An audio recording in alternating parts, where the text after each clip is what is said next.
Hello, hello, hello. This is Gresh from the I Am CEO podcast, and I have a very special guest back on the show today. I have Ron Curtis. Ron, excited to have you back on the show. I'm great. I'm excited to be here, Gresham. Thanks for having me. Yeah, absolutely. I love having guests back on the show, and I want to, of course, read a little bit more about Ron so you can hear about some of the awesome things that he's working on. And Ron is the CEO of Wavy Stays, which is a housing solutions management company that specializes in short-term and mid-term rentals. And as I mentioned a little bit, I had Ron on the show. It's episode number 728 of the IMCO podcast, and he's doing so many awesome things. One of the my favorite things about having this daily podcast is you get the opportunity to have guests back on the show to hear about all the awesome things they've been working on. And one of those things I actually was listening to a bigger podcast that he was featured on as well too. So excited to have you on again, Ron. Are you ready to speak to the IMCO community again? Yeah, I can't wait. I'm ready to drop some gems to the community. Awesome. Well, let's get it started then. So to kind of kick everything off, let's rewind the clock a little bit, hear a little bit more on what you've been working on, and we'll let you get started with all the awesome work you're doing. All right, definitely. So, for my last time being here, I was actually really deep into the financial literacy space. I'm a passive income coach. I like to teach people about, financial literacy principles that often are taught at home or in school. But now I'm focused on something a little different, more so on wealth management and managing assets. So what I do now, I have a company called Wavy Stays, where I'm a short-term and mid-term rental housing consultant, where I manage 20 properties all over the country, specifically on platforms like Airbnb and VRBO. Nice. I love that. Was it a long process for you to get to because it sounds like it's kind of somewhat in the same lane in the terms of like being financial and it has that aspect of it. So was it just like you drilling down and learning a little bit more about it that led you to that? Yeah, so it seems like one thing led from another. So originally, my background was more so in credit and credit education. I learned how to leverage credit to purchase assets to start businesses.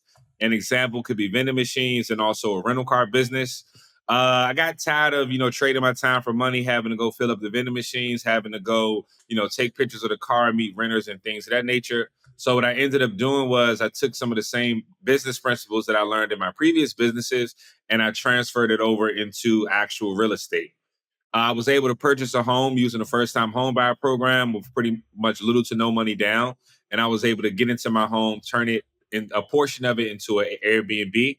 And I've been able to cookie cut that business model across multiple properties all over the world.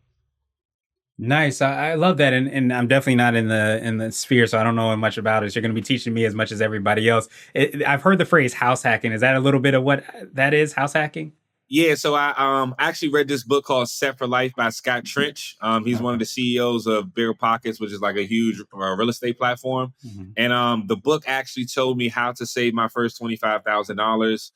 Gave me a strategy on how to purchase my first home, and then turn a portion of it into a house hack, which is what I did.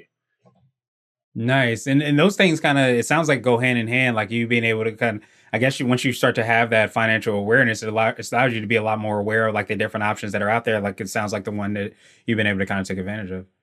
Nah, definitely. Knowledge is power. Information is key. Let me give you a prime example from my credit education tenure. By investing in courses and the knowledge, I found out about a specific bank called Lightstream that was offering low interest loans.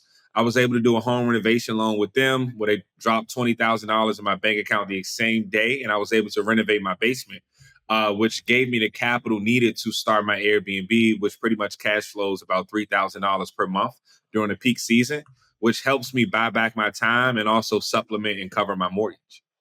Nice. I love that. And especially like time ends up being one of those, very valuable assets, honestly. One of those things that you can't get back. You try to maximize it as much as you can, but you can't get back once it's gone, it's gone. So being able to kind of leverage that and still be able to kind of bring in that passive income. I don't know if you would consider it passive income, but regardless, bringing income is something that's important that people are trying to achieve. Definitely, and like passive income, that's my goal. One of my biggest goals is to help people travel the world and make passive income, however that looks. And I've been able to tap into the specific niche of co-hosting. Right, I'm not. I only own one property, which is mine, which was my original project. But I've been able to duplicate this system across multiple properties, where now I'm not only paying my mortgage by renting out a portion of my home, I'm actually helping people pay their mortgages, profit, and pay into the equity of their house as well. Nice. Could you, I guess, take us through a little bit more on like what that looks like, what that process looks like, and of course, any other ways that you're helping to support the clients you work with? Yeah, so pretty much the way that it works, let's say you come to me with a property, whether it's owner occupied, you live in a portion of it, it's an investment property, a family that's in a business, a property that's inside of the family, etc. You'll come to me, and pretty much all I need is an address. You tell me the address, I can actually go and do market research and give you a spot on projection of how much your home can make. We also will want to make sure whatever market you're in that they do not have short term rental restrictions, and if they do, we want to make sure that you qualify for them. From there, whether your house is empty and you need to buy furniture and get it designed and things of that like that, or if your house is turnkey ready from that point on, pretty much I can run the entire day-to-day operations of your business for a small percentage of the business. Okay, nice. So, and it is really because I think so many times when, and I don't know if the correct term, or is it close to something like property management, where you have people manage a property, but I feel like so many times we don't think about the different ways that you can generate revenue, and doing that in a different and unique way than sometimes we think of getting a long term renter. Sounds like this like be another avenue that we sometimes aren't even as aware of. Exactly. And that's what my goal is to teach people, the old, outdated, obsolete way of renting long term, right? With inflation, you're renting out a long term house, you may be profiting $300 to $500 a month off that renter, right? Let's say after one big, maintenance repair, your roof, HVAC system, something like that, all of your profits can be wiped out in one instance, right? So what I like to show people is, there's different ways to make money now, right? Every time a property gets cleaned, you can make money because you control the market. You control how much you pay your cleaner. You control how much you charge your guests, right? One thing that's I'm really big on is data automation systems and processes. And the Mhm. pricing software that I use and the strategies that I use help people keep their properties booked nonstop. You may see there's an Airbnb drought, Airbnb slow. That's not the case. There's a lot of amateurs doing it, and I consider myself a pro.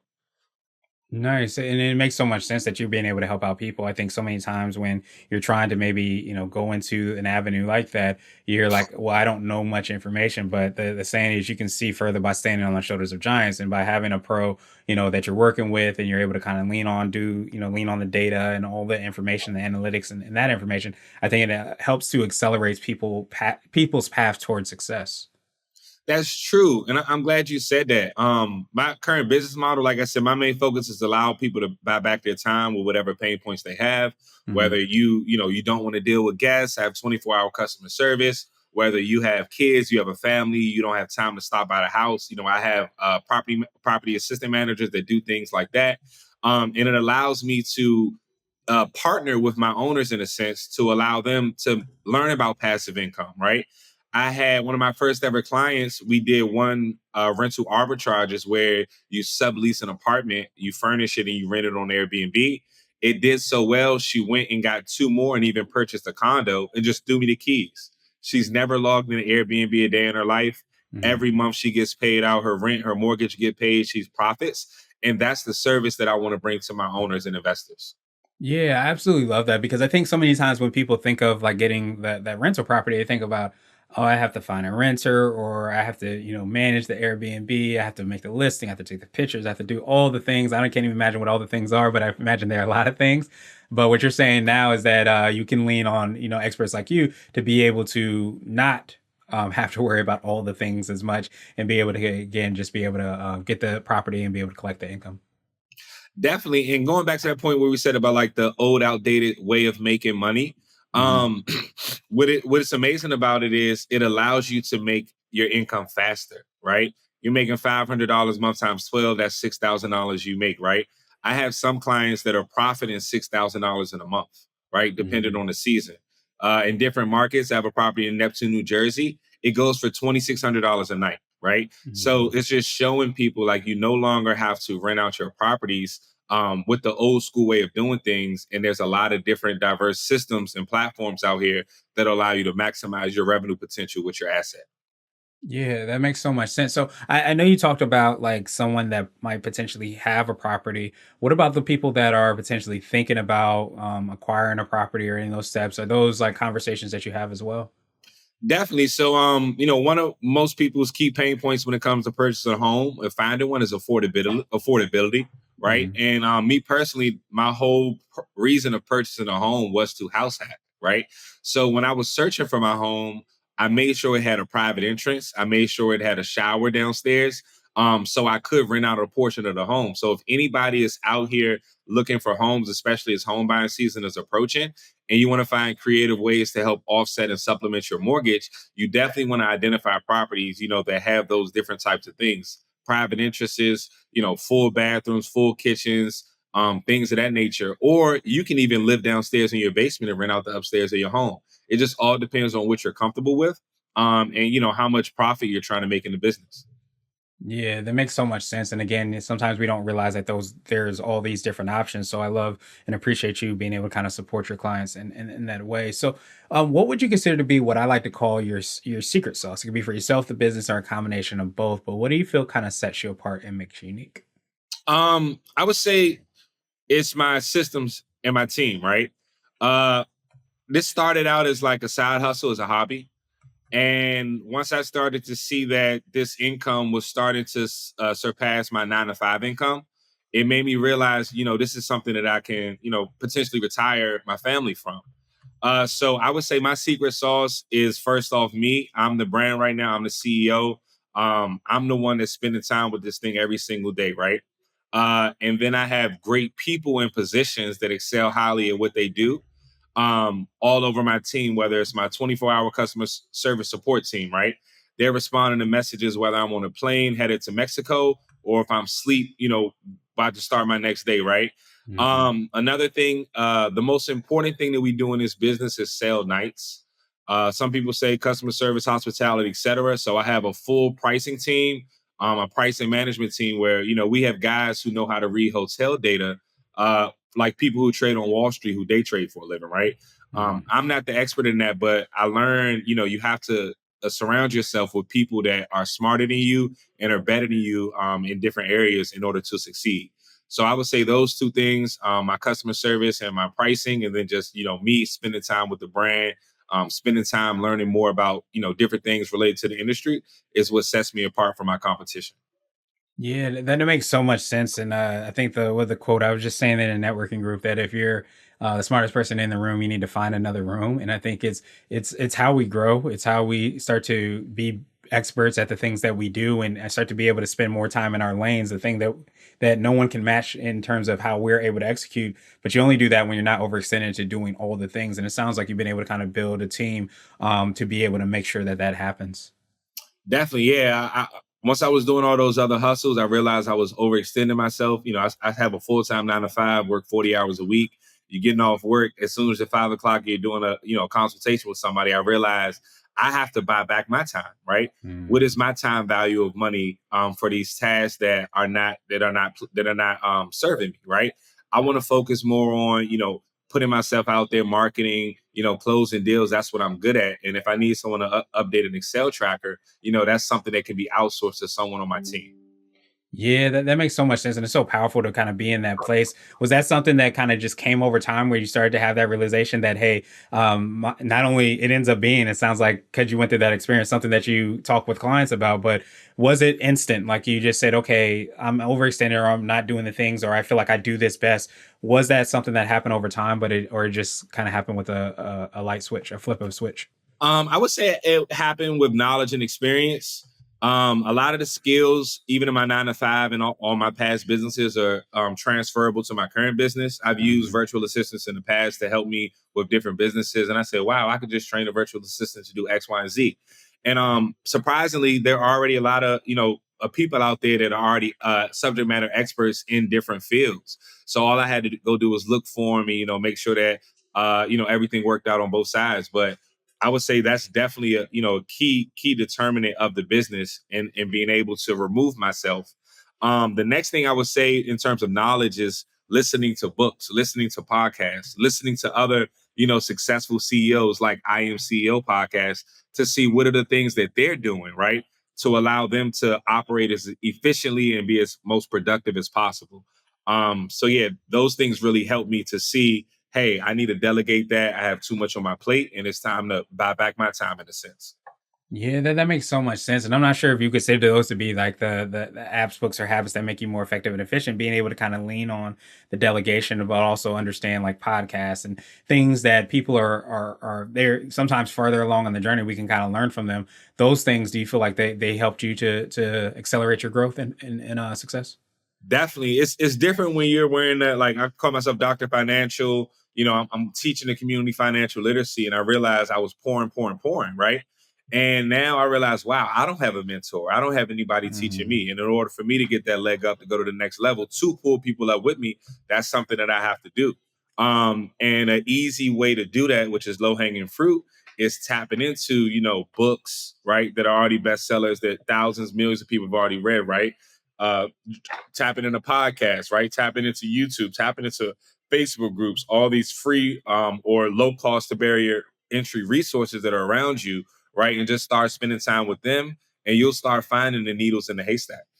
Yeah, and it makes so much sense because I think so many times, especially as a leader, whether we're talking about leading our team or potentially leading our clients as well too, we want to always be leveling up. And there's so many different ways, like you said, to level up. I always joke and say, like I went to Google College and YouTube University because there's so much information that's there. And if you're able to kind of tap into that and understand, then again, it's just going to allow you to accelerate your growth. And then I think it starts to pour into the services that you're providing for your clients, so they start to have more of an impact as well too. Definitely, definitely. And it's like when I learn, my team learns, right? If I'm about to jump on this webinar to learn more about this software that we use every day and all the upgrades, hey team, go ahead and join this training session. They're dropping these new features, right? And it's a win-win for them as well because they're getting paid training, and they're actually learning more about the software that they're subject matter experts in. So let's say we no longer work together, they can now go feed their families with the same skill sets. Yeah, absolutely. And I love that you talked about feeding the families because I think so many times we forget that the things that we do impact, so much more than sometimes the dollars and cents of the business. They impact the people's, how they're working through life and, their kids and so many different things. So if we understand that, then again, that can kind of fuel our why ultimately. Definitely. And it's like it's different. Like I said, we operate as like a hobby or like a side hustle. And then you realize like you're paying cleaners, you're paying a cleaning team, and they're sending you invoice for multiple thousands of dollars a week, right? Every 2 weeks. And I realized, wow, I'm paying more in cleaning invoices than I'm actually making in my 9 to 5 every 2 weeks, right? So it Mhm. feels good to even, hit pay, process invoice, right? To know that you have people that are working hard for you that you can trust that are reliable. And at the same time, they're relying on you to help them pay their bills and put food on their table. So it's a win-win, right? And one of my biggest mottos is how can we get money together, right? Mhm. Um, I partner with the owners. We do 80-20 split, etc. But I'm also, partnering with my cleaners, partnering with my virtual assistants, my handyman, right? These are the things like business is built on good relationships. And I feel as though I've been able to scale so fast within the past 2 years and come this far just by doing good business and building good relationships with my clients. Yeah, absolutely. And word was kind of coming to my mind is an investment, because I think so many times we can invest obviously is in the dollars and cents, but also invest in the people that we have around us as well too. How do you feel like tapping into that? I guess I'm gonna call it abundant mentality and realizing that it doesn't have to be either or; it could be both. It could be win-win. It doesn't have to be win-lose or anything like that. Do you feel like understanding that is something that helps people to accelerate the growth, helps people to kind of see the success and sometimes understand that it's not an expense, it's actually an investment in other people and also into your properties. All those things start to happen, but you have to kind of look at it from that perspective. Yeah, that's true. So perspective is everything. So like one thing I had to eliminate out of my mind, out of my vocabulary was the word expensive, right? Mm, Nothing's expensive. It's how can I pay for it? And in terms of business, I even take that to a whole nother level because, like you said, it's an investment, right? If someone flushes a tampon down the toilet and it gets clogged up, and I have to go pay a plumber $500 to snake the toilet, yes, it's a costly expense, but I don't even care because it's a cost of doing business. It's an investment into my mm, asset that will allow me to keep generating revenue, right? Because if my toilet in my basement is stopped up, can't nobody use the bathroom. That means no one can book my house, right? So you have right. to look at your problems, not really as problems, but look as them as things that need solutions, right? It's not a problem. It's a non-negotiable that has to get fixed.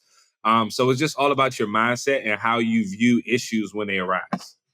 Yeah, and I imagine that's so huge for, I think anybody who's listening to this in any aspect of business, but I imagine, especially the people that you work with as well too, and being able to kind of understand again, it's just a solution. I think at the core of what you do is you're partnering with people to be able to provide a solution for them. And I think if you get so stuck on like, oh, I don't want to give, whatever percentage it is, then again, you're not realizing the opportunity that you have that's before you. Exactly. And I don't really get caught up on numbers. I don't really get caught up on negotiating. I like Right. trading value for value.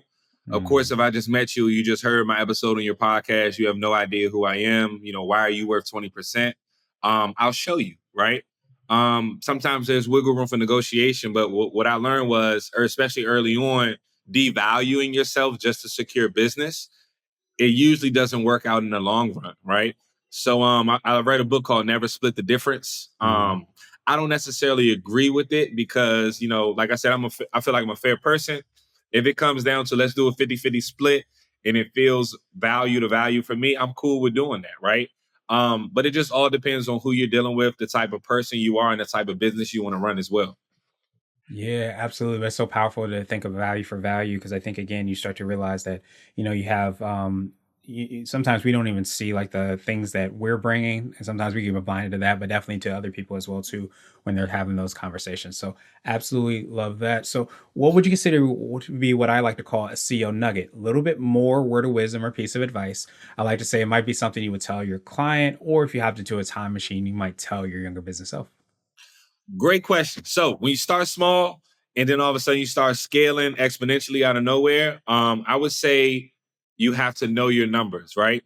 So my nugget is you can't manage what you can't measure, right? Mm, At one point, I knew money was coming in. I knew my expenses were lower than my profit. And I said, okay, let's just keep doing this. And now I have a full bookkeeper, a CPA, a financial planner. Like these are things that I realize I need because money management is so important, right? I saw an article that said like 80% of Americans who make over $100,000 a year live in paycheck to paycheck. And with mm. me being in a financial literacy space, I've seen thousands of credit reports, and I see that people have money management problems. So if I had to go back and start over, I would get that QuickBooks account first, even though I wasn't making that much money. I would hire a bookkeeper. I would get a CPA to make sure my tax strategies are correct. So I wouldn't be playing catch up in a position that I am now. So that's one nugget that I would tell everybody: know your numbers. You can't manage what you can't measure. Yeah, I think that's so huge in all aspects, and definitely, of course, in financial, because I think that's a lot of times the scorecard that we measure. But I think we often forget that by we sometimes we just have goals. Oh, I want to do X, Y, and Z, or A, B, and C, and we aren't really kind of looking at it from a numbers perspective on like how we're going to achieve that. Whether that be the number of clients or people that we're talking to, the number of properties, that whatever it is, and however we measure that, we're not looking at those numbers. Then it becomes more difficult to kind of measure that when things don't go the way that we want them to go. Okay, this quarter didn't go this way. You can go back and look at the numbers and understand, okay, let me do X, Y, and Z. And as you said so well, often we can do that by not trying to do everything ourselves and being able to kind of make those investments in smart people as well. Definitely, yeah. It's like I'm sitting up here on Excel, playing around with formulas and stuff like that. And it's somebody who loves doing that they're passionate about it. And I just had to get comfortable with taking things off my plate and letting the professionals do what they do. Yeah, absolutely. And really be able to create more time so you can tap into your superpower, the thing that you do better than everything else, everybody else. So was that again something that you had that realization around that self-awareness of like, this is my superpower. So the more time I spend here is actually going to be more beneficial for everybody. Definitely, yeah. So I felt like a lot of those tasks and even like small notifications coming to your phone, they drain you, right? Yeah. So iPhone has like a feature where it shows you your usage on your phone, and I saw like I get over 1,000 notifications a day, right? Mm, And our attention spans are so small. I realized I have to put a filter or a buffer of what I allow into my space, and the way that you do that is through automation or you have another person or system to do that for you. So I started researching heavily into that because, like I said, my main goal is to buy back my time, travel the world, make passive income, right? To be able to make money and not physically be there. And just recently, I was in Cabo, Mexico last week, and I had an owner call me at 7 a.m. while I was walking on the beach asking me about toilet paper. And in mm, that moment, I went and hired a customer service team that answers the phone now. because I realized the type of issues I don't want to deal with in a business. Like you said, they drain me of my superpower, right? And I want to only focus on what I'm good at, so I can help build my business up. And those are my superpowers that I'm good at. Yeah, absolutely. And we all sometimes know like those kryptonite moments where you get notifications on your phone or those phone calls, and you start to realize that you do need to have those things in place. So I love that, again, just like that moment, you understood that, okay, this is something I need to make that investment in so that at the end of the day, I can be the best Superman or Superwoman, whoever's listening to this, that you want to be within your organization. Yeah, and to add one more point to that, like the Hmm. biggest thing that I see in it now, and especially without delegating tasks, I see Hmm. that I'm growing. And I said, why wait until I have 100 properties to have a full service team, right? I said, let me get comfortable with it now because this is real life. I don't get to do this again, right? Let me get comfortable with this now. Let me make these investments now. Understand, what needs to be tweaked, what works, what doesn't. So when I am at that point that I see in my mind that I know is attainable, I already have it built out, right? So that's it. That's the stage that I'm at right now because I see the growth and the potential in this industry, in this market as well. Yeah, and it's so funny that you say that because I think so many times there's such a misconception around like whatever that goal is, 100 properties, 100,000 in revenue, $1 million, seven figure, whatever it is, eight figures. At the end of the day, like those people that end up reaching that goal don't do that overnight. And I appreciate you talking about that and your growth as well too, because I think that happens decision after decision that you make on a daily basis as you're going towards your goals. And as you start to realize it's not a flip of a light switch that you become that, it's actually the decisions that you made yesterday, the last week, the week before, all those things start to build up and you start to become that person. You aren't just that person on one day. Exactly. You got to build it brick by brick, right? And we live in this microwave society where everybody wants something instantly. And like I had to be real with myself. Like I met with my financial planner and I told her my goal is to retire in 10 years, right? And I said I want to make $25,000 a month net, and that's about $300,000 a year. So she said, if you Mhm. want to retire in 10 years, you have to make $3 million between now and 10 years. Then she also said, if you count into inflation, let's just double that to be safe. She said, you're going to need to make $6 million to be able to retire by 40, right? And when she told me that, I said, wow, that's definitely attainable. But now I have to work backwards to that goal, right?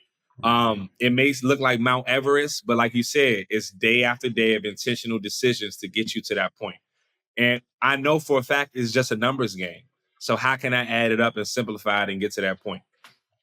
Yeah, absolutely. And I love that you talked about having that conversation because I think so many times when we have those goals to understand how we're actually going to execute on those goals, we sometimes need to lean into the expertise and knowledge of others of giving us the playbook on like what exactly we can do to kind of make that happen. So absolutely appreciate that. And I want to ask you now my favorite question, my absolute favorite question, which is the definition of what it means to be a CEO.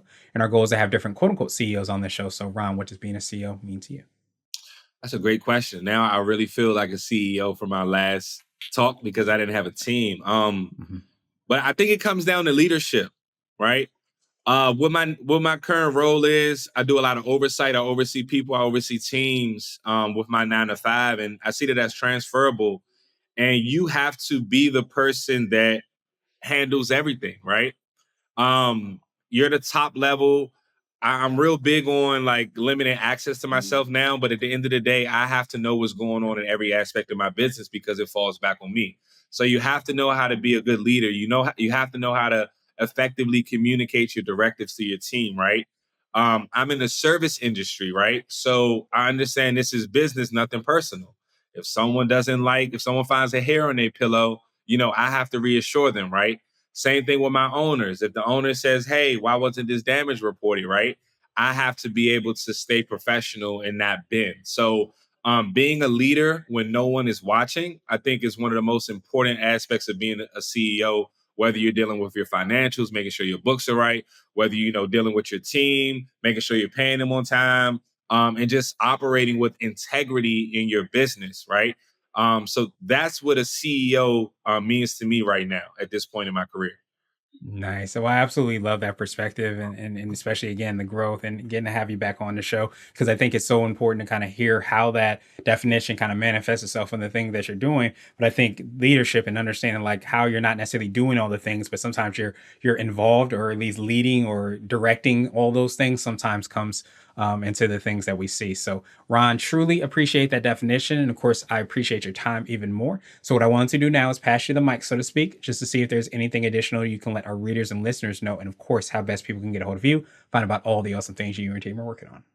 All right. Well, thanks for having me, Gresh. If anybody is interested in learning about Airbnb, whether you want to start your first Airbnb, if you want to learn about how you can get into co-hosting, or if you have a property that you have in mind that you would like to, rent, you can feel free to reach out to me. I give you guys a free consultation where we can walk through the numbers and things like that.